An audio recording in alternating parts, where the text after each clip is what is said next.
Good morning, everybody.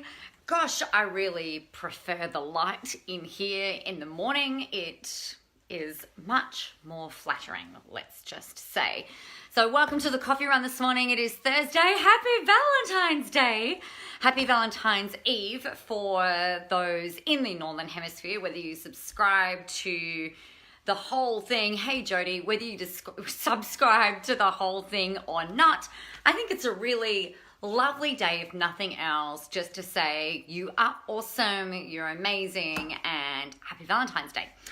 So today I wanted to talk with you about, good morning Joe, just chat with you a little bit about some things that I have seen play out and some behaviors that I've seen play out a lot over the years. Now, this is something that I used to do all the time, and I like to think about it, I suppose, as logicking my way out of pretty much anything.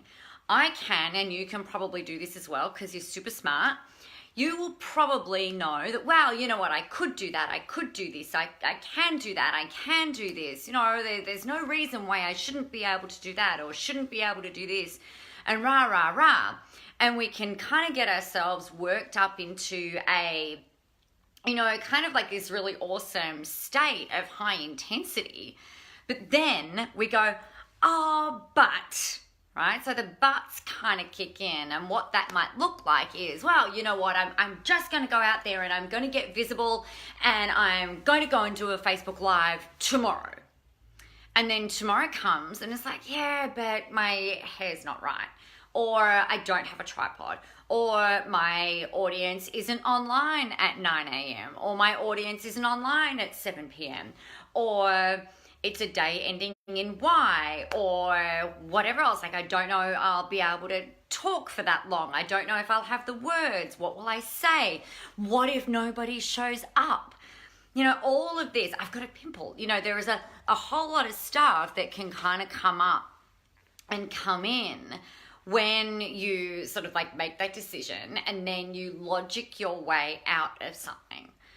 I know that I can, and because our brains are super clever and smart, is like I can go, all right, well, these are the reasons. These are all of the reasons why I haven't done this thing or why I can't do this thing or whatever. But really, I guess, what your audience is waiting for is that they're waiting for you, right? Now, the thing with being visible is you've got to be prepared to put yourself out there. And you know what? There are going to be days when your hair is shit. So my roots, as you can see, I dye my roots dark to make myself look smarter. No, just kidding.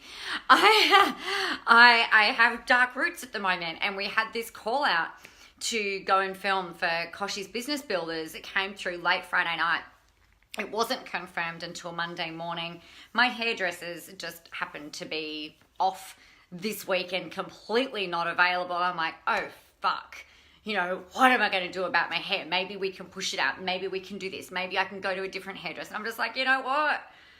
Who cares? You know, it's going to be fine. Whatever. And just, it'll be okay. Like, suck it up, princess. Get over it. Nobody really cares about your black roots. No one really cares about the black roots. No one really cares whether you have a pimple or not. No one really cares whether you feel like you've worn the same top 25 times in a row. No one really cares about, you know, the way that your face goes, or your lack of makeup, or your overuse of makeup, or your beautiful makeup application. No one really cares about the setting. No one really cares. I mean, I know that the black and white wallpaper is really lovely. I know my chair is particularly fabulous, but you guys don't really care about it. You don't really care about whether I'm sitting out in the lounge or whether I'm sitting over here or sitting at my desk or, you know, what the heck is going on. We can create, if you're looking for an excuse to hold back, you will find one every single time. Every single time. Whether it's like any that I've listed or anything like that.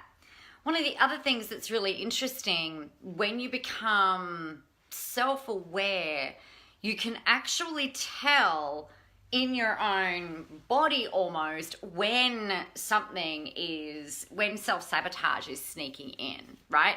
For me, it feels like it's the build up to anxiety. So in my, hang on, like right here, right? So right in my solar plexus, like there's my belly button right there. So like in that bit, like right in there, it'll feel really kind of tight. And this is just before it kind of like creeps up into my chest. So the first feeling in my stomach, in my solar plexus there, is usually the first sign of, what's going on there? What's that all about? And why is it there? So for me, it's like I might be thinking about stuff, but then there's a physical feeling, and I'm pretty in tune with my body. So that might just be a little piece of awareness for you. It's like, okay, so, how is my body feeling? Am I creating something out of nothing in order to not do it? So what is it that I'm really afraid of? For me, and then if I sort of put off acknowledging it and dealing with it, it kind of grows up into my chest, and then that's when it sort of becomes really kind of tight and heavy. So on Monday, I was pretty, I think I spoke with you guys about it. I was pretty like, on Monday with pretty high levels of anxiousness on Monday. And it was like, well, not until I sort of processed it through and everything like that. And then I broke up with it, right? I totally broke up with it. I broke up with self-doubt. I broke up with, and it was like, not just like a freaking breakup. It was like, I'm whacking an AVO on your ass. Do not come near me. If I even get you, if I smell a whiff of you within a kilometer or a mile of me, then, someone else is going to come and get you, because I ain't dealing with that shit anymore. I am done. I am so freaking done. Self-doubt, anxiety, lack, limitation, scarcity, anything like that. Anything that is going to hinder me from putting the message out there, talking to you guys, doing the stuff that it is that I am here to do, which essentially is inspiring and motivating you and reflecting back to you that you're so freaking brilliant, and the world needs to see you, and the world needs to hear from you. They need to see your face. They need to hear your voice, right? That I just happen to use this as a vehicle to help you guys to do that. So, if you think about it, it's like, well, I don't have time to deal with any of that stuff. Yes, I can logic my way around it and perhaps go, well, what was the trauma that created that? What was the belief that created that? And there are times where that's appropriate. And then there are other times where it's just like, oh, hell no. You can just like get back right over here. Ain't nobody got time for that. So I guess where I'm going with this is that there's a place for logic with some things.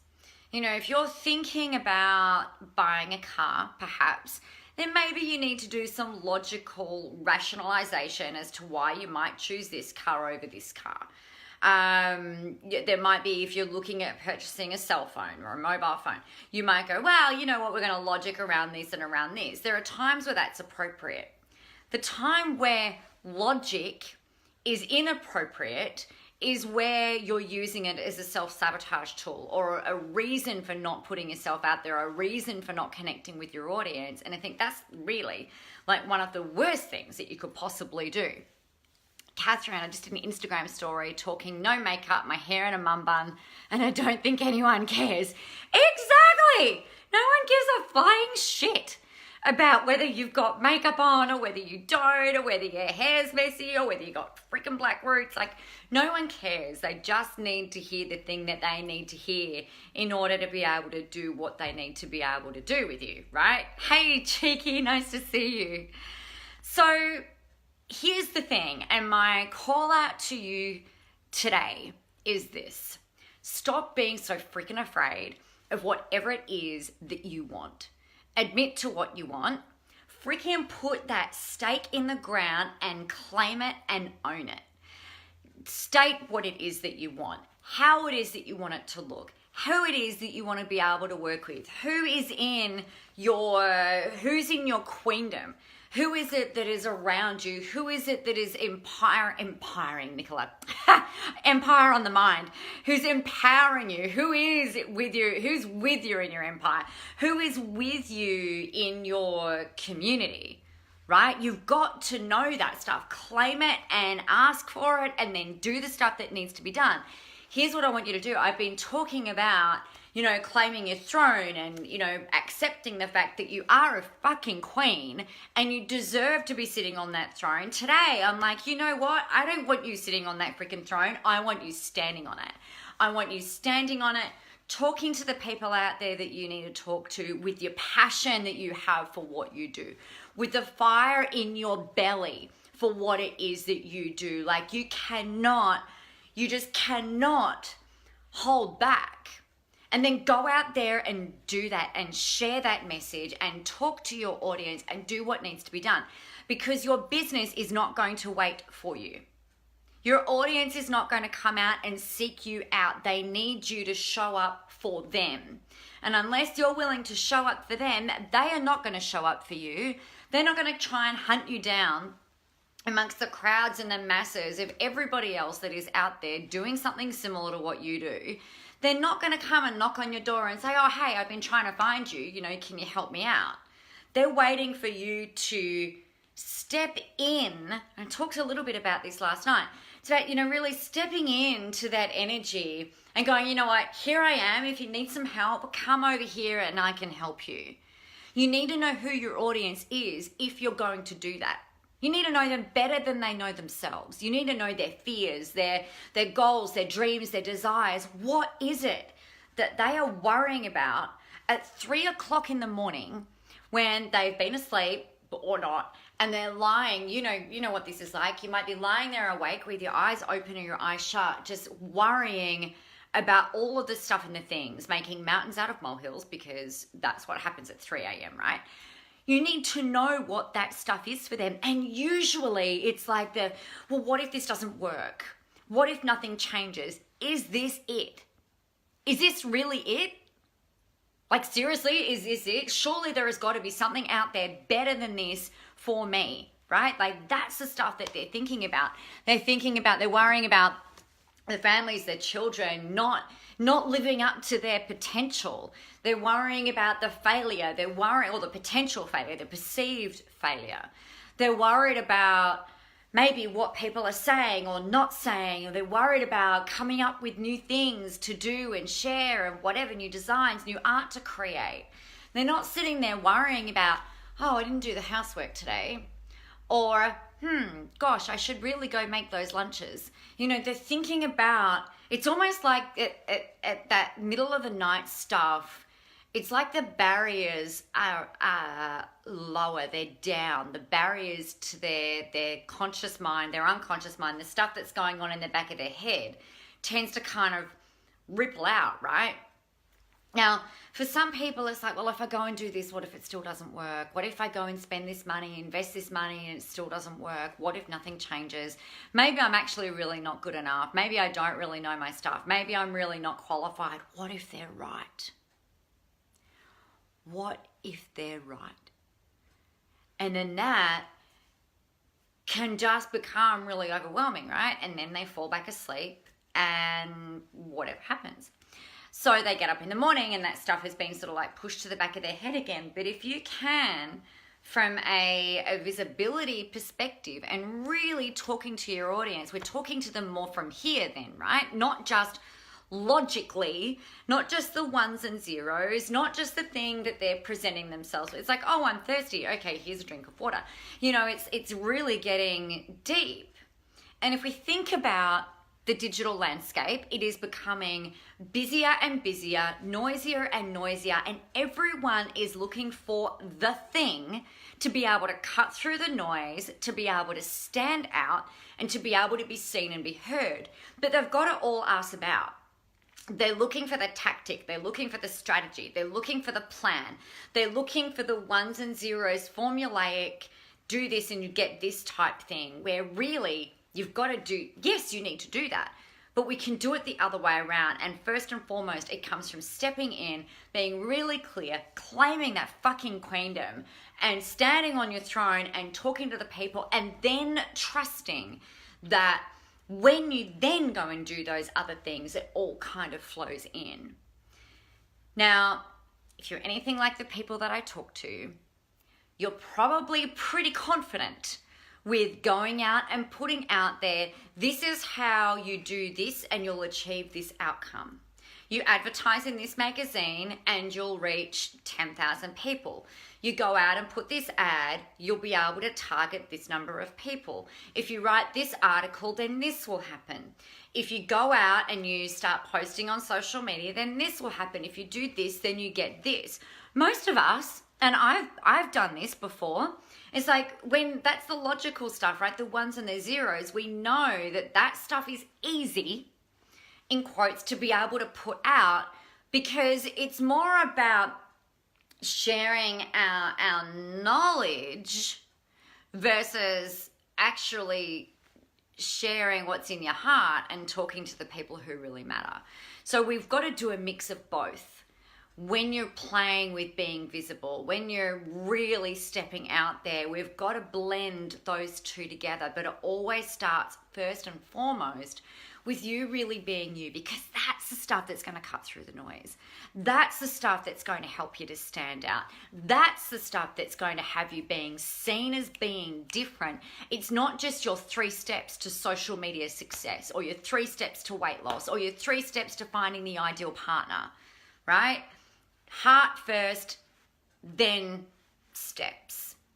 Okay, so I think most of all, the thing that I really, really felt like I needed to impart for you today was that your people want to hear your passion. They want to hear your fire. They want to hear your brilliance. They don't just want to hear the 1s and 0 steps. They think that they do, but what will captivate them, what will have them listening and stopping and really hearing you, really hearing those steps from being different is you, right? You being you in the mix of all of that. So stand on that freaking throne. Don't sit on it. Stand on that throne. Talk to your audience. Stop logicking your way out. Break up with fear. Break up with self-doubt, break up with all of those things that are unresourceful, and just get out there and do more of what it is that you're here to do. Talk to your people, help your people, get out there and get visible and just make it happen. So really super exciting. We've got the Queen Code starting today. If you haven't joined and you need to, I'll pop the link in the comments after we hop off here, because I stuffed that up last night, so that's really hilarious. And just remember that every little step that you take, and this came out in my journal today, so every little step that you take leads you closer to where it is that you are going, right? It doesn't have to be a big, massive step. It just has to be tiny little micro steps that take you closer and closer and closer and closer and closer and closer and closer to getting what it is that you want, whatever it is that looks like. And trusting that every micro step leads to it snowballing to a bigger step, which snowballs into a bigger step, which snowballs into an even bigger step. And then it feels like, oh wow, like how did this even happen? And it feels like it kind of happened overnight. But it's been a result of you taking all of these little micro steps, avoiding logic to a point, and just getting out there and doing the stuff that you need to do. All right. So I trust that that's helpful. Have an amazing day, everybody. I will be speaking with you tomorrow, of course, and I'll be seeing some of you in the Queen Code a little bit later on today for our first module. So exciting. So excited. All right, everybody. Take care. Have fun. Get out there. Go help some people. And let's get visible. Visible. See ya.